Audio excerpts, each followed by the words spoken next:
Okay, guys, here is the last of your section 6.2 day 2 notes. So I know it took a while to get here, but now these are the kind of problems you're going to be asked. All right. And again, they're all going to ask you, now that you know what the unit circle is about and all your special right triangle relationships and ratios. So you're going to be expected to know them without a calculator. So they're going to ask you a bunch of questions that says, find the exact value of.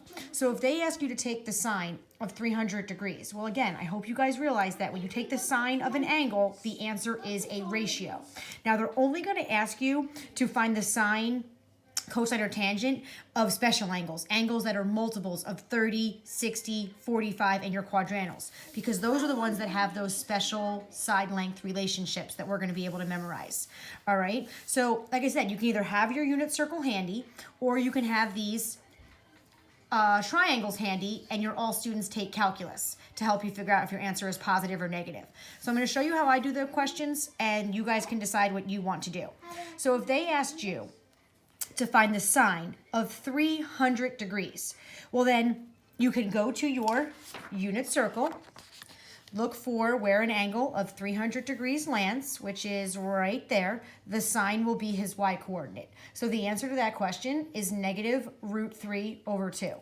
However, if you don't have a unit circle handy, or you want to draw one on your own, how are you going to find the answer to this question? So this is what's really being asked of you. When you're asked to find the sine of 300 degrees, the first thing you should do is ask yourself, where does that angle land? In what quadrant?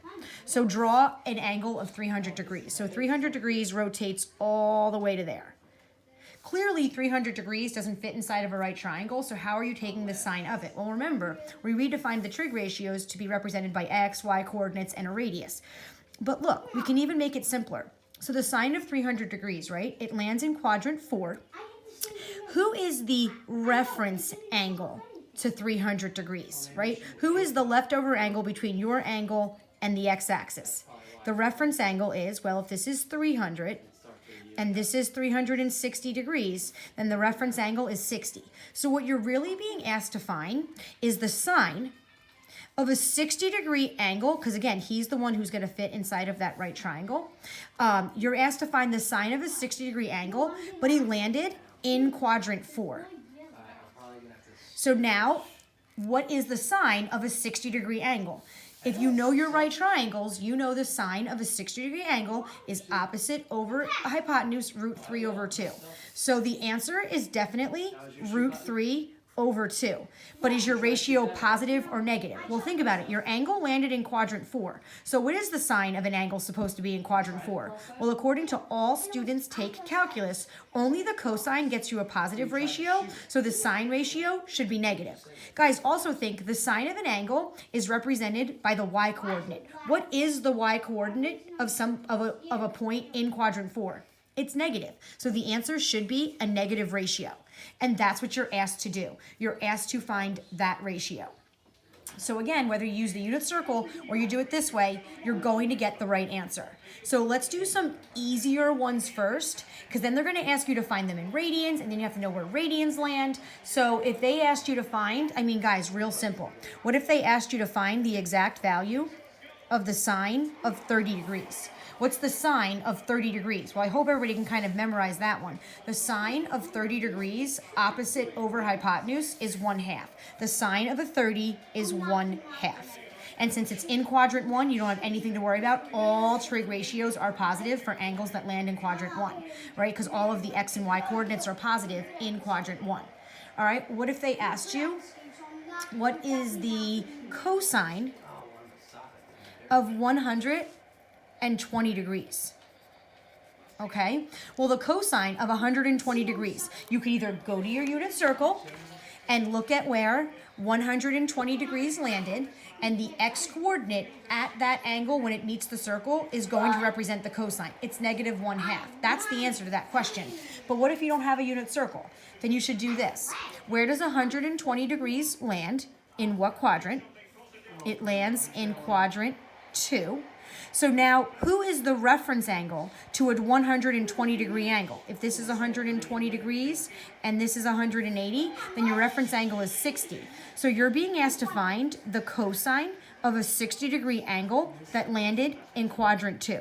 So now what is the cosine of a 60-degree angle? Look at your right triangle. The cosine of a 60 adjacent over hypotenuse is 1/2, but should that ratio be positive or negative for an angle that landed in quadrant 2? Well, according to all students, only the sine ratio is positive in quadrant 2 because the y-coordinate is positive. So the cosine gets you a negative ratio because the x-coordinate is negative for an angle in quadrant 2. So that's a negative 1/2 is the answer. And again, the more you practice, the better you'll get at this, but let's just keep going. So what if you're asked to find the tangent of 315 degrees? Well, you can go to your unit circle, or another option is to, where does 315 degrees land? In what quadrant? 315 degrees lands all the way in quadrant 4. There's 315 degrees. So who's your reference angle between 315 and 360? It's 45. So what you're really being asked to find is the tangent of a 45-degree angle who landed in quadrant 4. So what is the tangent of a 45? Because remember, this is your reference. What is the tangent of a 45-degree angle?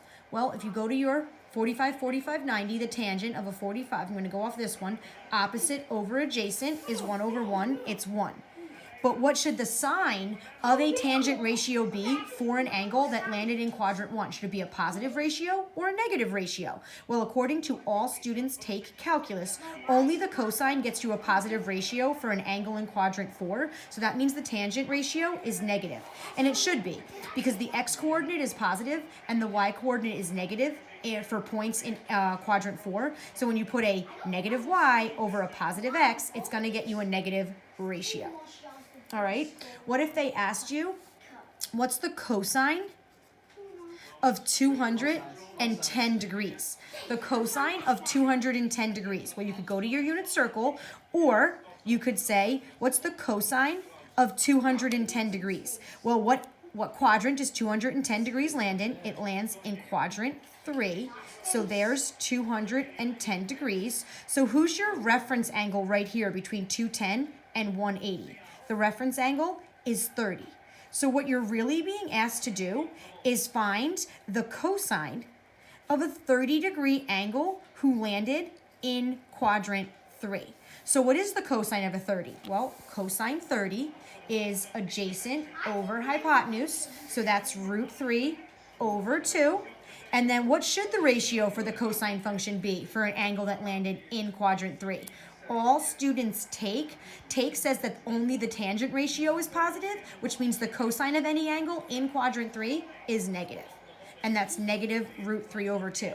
And again, if you look at your unit circle, where does 210 degrees land? Right there. The x-coordinate represents its cosine. It's negative √3 over 2, just like we found.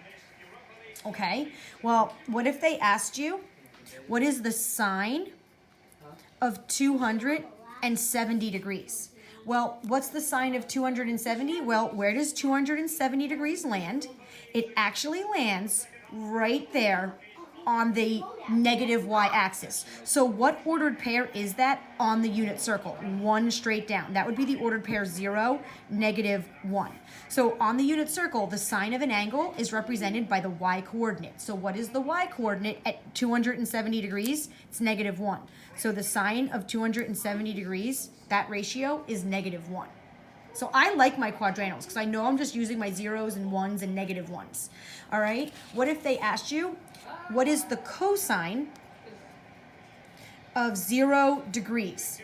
Well, 0 degrees, right? 0 degrees lands right there on the positive x-axis. So what point is that on your unit circle? 1 straight to the right. That's the ordered pair 1, 0. So the cosine at 0 degrees is represented by the x-coordinate. What's the x-coordinate at 0 degrees? It's 1. So that ratio is 1.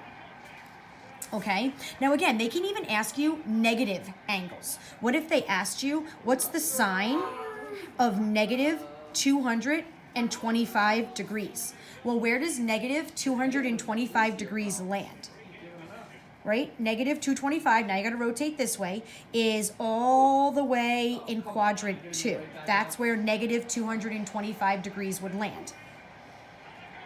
So if you think about it, this was negative 180 degrees. So the reference angle is always in between your angle and the x-axis. So that's what, negative 45 degrees right there, but you have to use a positive angle, so it's positive 45.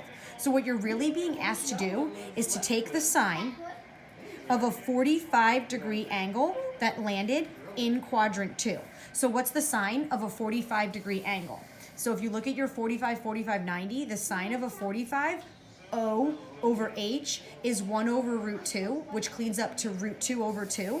So the ratio is root 2 over 2. But what sign should it be, positive or negative? Well, according to all students says that the sine function gets you a positive ratio in quadrant 2. Because in quadrant 2, what would the y coordinate be? It would be positive, and that's the sine. So that's going to be a positive root 2 over 2.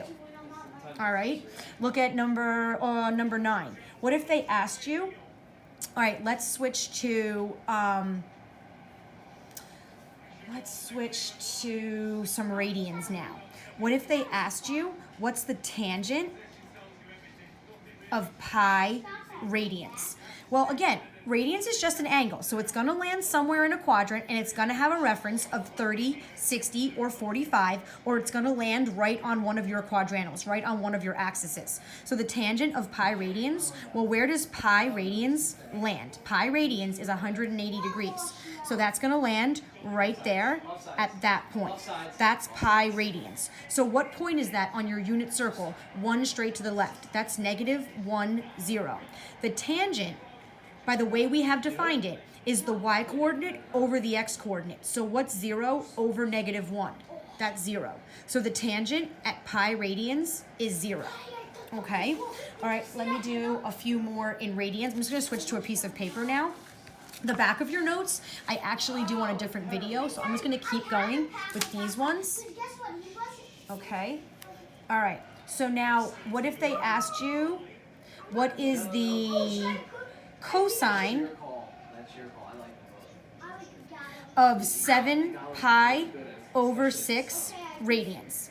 Well, now you got to figure out, now again, some students just convert it to degrees. 7 pi's over 6 is 7 30-degree angles. Well, I do it like this. I have my anchors. I know this is 0, and then all the way around is 2 pi. And I know that halfway, my 180 is pi radians. So I think of them as my anchors. So how many pi's over 6 would make pi? That would be 6 pi's over 6. So that means an angle that is 7 pi over 6 radians has to come in the quadrant after 6 pi over 6. So 7 pi over 6 radians lands in quadrant 3. That's 7 pi over 6 radians, which means who's your reference angle then? Well, your reference angle in radians is always going to be, if you have a pi over 6, then your reference angle is going to be pi over 6. If you have an angle that is pi over 3, then your reference angle is going to be pi over 3. So your reference angle is pi over 6 radians. So what you're really being asked to do is find the cosine of pi over 6 radians, which again is 30 degrees, for an angle that landed in quadrant 3. So what is the cosine of pi over 6? What is the cosine of 30 degrees? Well, if you look at your special right triangle, the cosine of a 30 is root 3 over 2, a over h. So it's root 3 over 2. And then what sign should it be? If your angle landed in quadrant 3, all students take, only the tangent gets you a positive ratio for an angle in quadrant 3. So that means the cosine is going to get you a negative ratio. Because what's the x-coordinate in quadrant 3? It's negative. So it's negative root 3 over 2. All right, what if they asked you, what's the sine of 2 pi over 3 radians?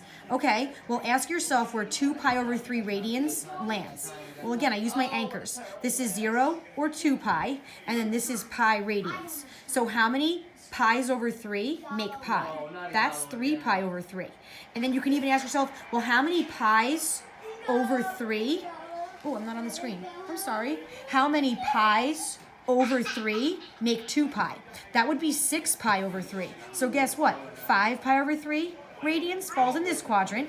If this is 3 pi over 3, then 4 pi's over 3 falls in this quadrant, and 2 pi's over 3 fall in this quadrant. And you could even go as far as to say 7 pi's over 3 lands in that quadrant. All right, so 2 pi's over 3, that's two 60-degree angles. 180 divided by 3 is 60. Two 60-degree angles definitely lands in quadrant 2.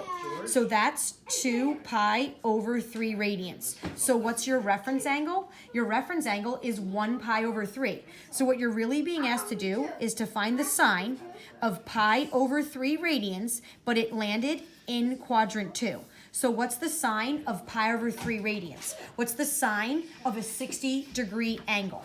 Well, if you go with your 60, the sine is O over H. That's root 3 over 2. And now what should it be, positive or negative, if the angle landed in quadrant 2? I'm almost done, but hold on. The sine of an angle that landed in quadrant 2, according to all students, the sine function gets you a positive ratio in quadrant 2 because the y coordinate is positive in quadrant 2. So that should be a positive ratio. Okay? All right. I'm going to stop there because I do more examples in the day 3 video.